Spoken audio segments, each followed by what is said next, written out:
कर दोस्तों, मैं हूं आपका दोस्त रोहिताश यादव। बात करेंगे आज ब्रिक्स कंट्रीज जो है डॉलर की ऐसी तैसी करने वाले हैं। बिल्कुल साहब। और यहां इसकी जगह कौन लेगा? बिटकॉइन। इसीलिए इस न्यूज़ को शेयर करना आपके लिए बहुत ज़रूरी है कि कहीं ना कहीं देखिए, अभी जो चल रहा है शायद कुछ अच्छा नहीं चल रहा है, लेकिन आने वाला वक्त अच्छा हो सकता है।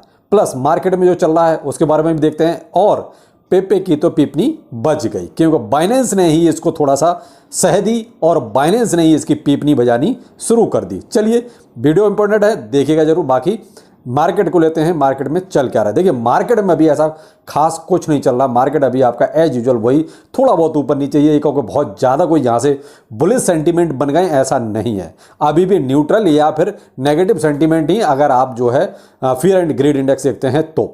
बीटीसी आपका जो है 25,500 पर अभी ट्रेड कर रहा है। बीएनबी आपका 239 पर। तो यहाँ आप बीएनबी से थोड़ा सा मार्केट का अंदाजा लगाइए कि बीएनबी एक ऐसे एक्सचेंज का टोकन है जो बाइनेंस, तो हालत ही अभी खराब है। बीएनबी अभी आपको जो कतक उछाल चाहिए वो बीएनबी में नहीं है, जबकि बहुत सी कोशिशें चल रही हैं एक्सचेंज के द्वारा भी और सीजेड बाइनेंस के चहेतों के द्वारा भी, लेकिन फिर भी बाइनेंस में और बीएनबी में भी वो चीज़ पॉजिटिविटी नहीं आ रही है। कहीं ना कहीं क्या है कि ये एसएससी जो है ना, इसने अमेरिका की भी ऐसी तैसी कर दी, क्रिप्टो करेंसी की भी ऐसी तैसी कर रहा है, लेकिन क्रिप्टो करेंसी में इसकी ज़्यादा दिन चलेगी नहीं, क्योंकि आगे अभी मैं बताने वाला हूँ आखिर क्या हो रहा है।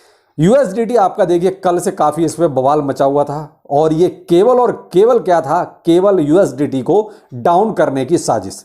बाकी आप ये कहो कि स्टेबल कॉइन है जो पूरी तरीके से मजबूत है, लेकिन फिर भी क्या था कि कुछ बड़े बड़े जो खिलाड़ी होते हैं भाई, वो तो करते ही हैं, तो उनकी वजह से ये सब चल रहा था। क्योंकि सबसे ज़्यादा जो स्वैपिंग हुई यानी यूएसडीटी से यूएसडीसी में, वो आपकी यूनिस्वैप और आपका जो है कर्ब, इस पर जो है आपकी सबसे ज़्यादा ये स्वैपिंग हुई। तो क्यों हुई? बेमतलब में खाम खा क्यों, इसको थोड़ा सा डीपैक करना है, लेकिन कुछ होना जाना नहीं है। अभी भी वैसे तो थोड़ा सा मामूली सा डीपैक है, यानी कि 0.999 पे डॉलर पे अभी इसका प्राइस चल रहा है, जो कम से कम $1 होना चाहिए था। जो भी है, लेकिन खतरे की बात नहीं है, यहाँ आपसे यही कहना चाहूँगा। प्लस यहाँ पर आपको एक चीज़ और ऐड करना चाहूँगा, मैटिक, एडा, सोल या और जो भी है डॉट वगैरह, एफआईएल वगैरह या एलटीसी, ये मैंने आपको जो सुबह टोकन बताए जो ये तो वो थे जो आपका कहीं ना कहीं सेल्सियस इनको 1 तारीख से कुछ इसमें थोड़ी सी पैनिक लाएगा। तो देखिए, मैं ये कह रहा हूँ कि केवल सेल्सियस के पास ही सारी होल्डिंग नहीं है ना। सेल्सियस के पास जो है वो वही तो निकालेगा, एक बार निकाल देगा काम खत्म हो जाएगा। और वो भी ये कहो कि पैसा बाहर जा रहा है, ऐसा नहीं है। पैसा तो आपका क्रिप्टो करेंसी में ही आ रहा है, यानी या तो वो इथेरियम में जाएगा या बीटीसी में जाएगा।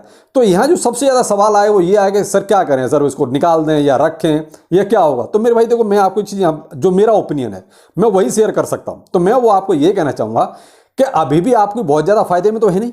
ये कहो कि जब आप बहुत ज़्यादा भी प्रॉफिट में हैं तो यहाँ प्रॉफिट बुक करके निकल जाओ, तो वो भी पॉसिबल नहीं है। पहले से ही प्राइस इतना डाउन है, तो और कितना, थोड़ा सा और सही मान लीजिए 10% और मान लीजिए 15% मान लीजिए, अगर मान लीजिए बहुत ज़्यादा होल्डिंग है तो। लेकिन उतनी ज़्यादा होल्डिंग तो नहीं है कि पहले से ही बहुत ज़्यादा माल इसका निकला हुआ है। जो शेष बचा है वो भी आपका कन्वर्ट हो रहा है इथेरियम में या बीएनबी में। तो ये कहो कि मार्केट पैनिक में जाएगा, ऐसा नहीं होगा। केवल जो टोकन्स हैं, जो 15 टोकन्स मैंने आपको सुबह बताए थे, आप सुबह का वीडियो देख लीजिए, क्रेजी क्रिप्टो मिंटू पर मॉर्निंग वाला अवेलेबल है, आप वहां पर देख लीजिए, डिटेल सारी उस पर मिल जाएगी वो टोकन कौन कौन से हैं।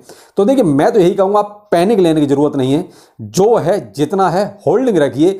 अगर आपकी और गुंजाइश है यानी कि बाय करने की, तो उसके लिए देखिए आपको फिर 1 तारीख का इंतजार कीजिए। 1 तारीख के बाद आप देखिए, अगर आपको लगता है कि नीचे जा रहा है प्राइस, तो वहां पर आप थोड़ी बहुत अपनी और बाइंग कर सकते हैं। लेकिन भाई, पैसा नहीं है किसी के पास भी, फैक्ट यही है। कोई कितना भी ये कहे कि ये हो गया वो हो गया, लेकिन मैं अब इतना जानता हूं कि देखिए, डिप बाय कर करके लोगों ने और एवरेज कर करके अपनी जेब पहले से ही खाली कर ली है। इसलिए मैं तो अभी किसी को भी ये बोलता ही नहीं हूं कि आप बाय करो। मैं तो ये बोलता हूं कि आप अपनी जेब में रखो पैसे को बचाइए अभी। क्यों? और मार्केट के जब हालात बुलिश ट्रेंड में होंगे ना, उस टाइम पे अगर मैं कहता हूँ आपने अगर अठन्नी चवन्नी ₹1 महंगा भी खरीद लिया तो कोई बहुत बड़ी आफत नहीं आ जाएगी।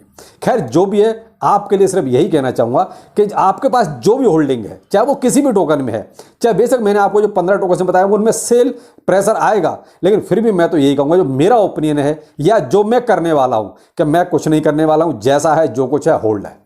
चाहे मेरे दोनों पोर्टफोलियो हैं, आप प्रॉफिट बुकिंग वाला भी है और आपका लॉन्ग टाइम वाला भी है, तो मैं किसी में कुछ नहीं कर रहा हूं। तो मेरा तो जैसा है जो कुछ है वही रहेगा जैसा है। अब आप देख लीजिए आपको क्या करना है। सिर्फ इतना कहूंगा कि आप पैनिक मत लीजिए। ज़्यादा कुछ होना जाना नहीं है, बहुत से झटके आए चले गए, बस उसी में आप इसको भी काउंट कर लीजिए।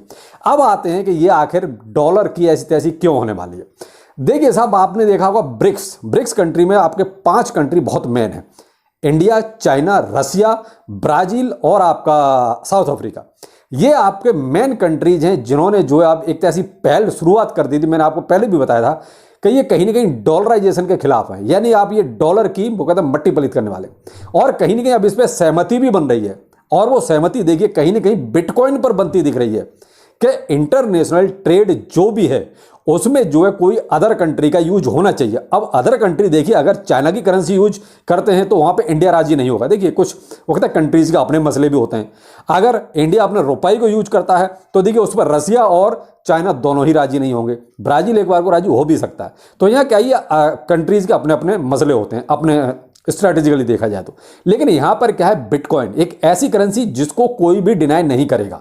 तो कहीं ना कहीं इसी पर सहमति बन रही है कि इस डॉलर को धक्का मारो। इस डॉलर की वजह से ज़्यादा जो है पैनिक रहता है, मार्केट में ज़्यादा उथल पुथल रहती है और सारी की सारी इकोनॉमी एक सेंट्रलाइज हो जाती है जगह कि अमेरिका जो होगा जो करेगा वैसा ही सब कुछ होगा। तो इसलिए अमेरिका को ठिकाने लगाओ।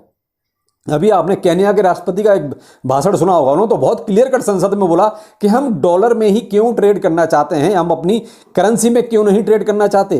तो क्या है, डॉलर के खिलाफ जा रहे हैं ज़्यादातर कंट्रीज। अब ब्रिक्स में ये मान लीजिए लगभग 20 से 25 देशों ने तो आवेदन किया है कि हमें भी आप सदस्यता ब्रिक्स की दीजिए। तो अब ये मान लीजिए लगभग 30-35 कंट्री ऐसे हो गए जो ये चाहते हैं कि डॉलर को साइड करो, कोई अदर करेंसी लेके आओ जिससे कि हम उसमें अपना ट्रेड कर सकें इंटरनेशनली। तो इसलिए यहां पर देखिए क्या हुआ, ये कहीं ना कहीं जो ये ड्रामा चल रहा है कहीं ना कहीं इसका इंपैक्ट भी आएगा, और इसका इंपैक्ट कहीं ना कहीं मुझे लगता है कि शायद क्रिप्टो करेंसी के लिए पॉजिटिव हो गया अगर ये बिटकॉइन को अप्लाई कर लेते हैं इस पूरी करेंसी को ट्रेड के लिए। तो जो भी है बिटकॉइन के लिए अच्छी रहेगा, और बिटकॉइन के लिए अच्छा रहेगा तो क्रिप्टो करेंसी के लिए तो ऑटोमेटिकली सब कुछ पॉजिटिव हो जाएगा। लेकिन देखते हैं क्या होता है। लेकिन फिलहाल जो चीज़ें चल रही हैं वो कहीं ना कहीं ये पॉजिटिव चल रही हैं। अब आते हैं पेपे पर। ये पेपे का तो पीपनी बच गई, क्योंकि बाइनेंस ने ही इसको जो है अपने यहाँ से डीलिस्ट करना शुरू कर दिया है। जो है फ्लेक्सिबल लोन जो बोरोबल असेट्स है वहां से इसने इसको डीलिस्ट कर दिया है, और साफ साफ बोल दिया है कि जो भी आपका आउटस्टैंडिंग है 21 तारीख तक क्लियर कीजिए, नहीं तो उसके बाद फिर जो है उस पर इंटरेस्ट लगेगा। यानी कि अब इसने क्यों किया, क्योंकि कहीं ना कहीं पेपे का जो है पीपी पापा हो गया। जो हाइप बनाई थी वो बनाई गई थी, ना कि इसमें कुछ था। सब पहले ही बोल चुके थे कि ये तो साहब इसकी कोई गारंटी नहीं, इसका कोई यूज केस नहीं है, कुछ नहीं है, कोई फंडामेंटल नहीं है, सिर्फ यूं ही हवा में कॉइन था, हवा में ही हवा में उड़ता रहा। कहीं ना कहीं बाइनेंस ने अपने लिस्ट करके इसने बाइनेंस ने अपने आप को ही एक तरह से देखा जाए तो धोखे में रखा। कहीं ना कहीं विश्वास टूटा इन्वेस्टर्स का भी। जब ऐसे टोकन्स को बाइनेंस लिस्ट करेगा तो फिर जो अच्छे मजबूत टोकन्स हैं उनको बाइनेंस क्यों नहीं लिस्ट करता। तो यहाँ पर शायद धीरे धीरे देखिए, अब बाइनेंस एक साथ तो नहीं हटा सकता, इसको बहुत स्लोली करके इसको हटाएगा। तो स्टेप शुरू हो गए हैं। तो भाई मैं तो यही कहूँगा भाई पीपी पापा में जिसका भी है थोड़ा सा अलर्ट रहिए। कुल मिला के बाइनेंस ने इसकी कहानी अब द एंड की तरफ ले जानी शुरू कर दी है। तो एक जगह से इसकी अब डीलिस्ट शुरू हो गई है। तो देखते हैं आगे क्या होता है। बाकी तो ये है कि इसमें अब ज़्यादा कुछ है नहीं वैसे भी। तो जो प्रॉफिट देखिए लेने थे वो ले चुके, जो बाद में फंस गए वो फंस ही गए, उनको ज़्यादा कुछ मिलना जुलना नहीं है। तो ये थे अभी तक के कुछ करंट न्यूज़। बाकी चलिए फिर मिलते हैं शाम को किसी नए अपडेट के साथ। नमस्कार।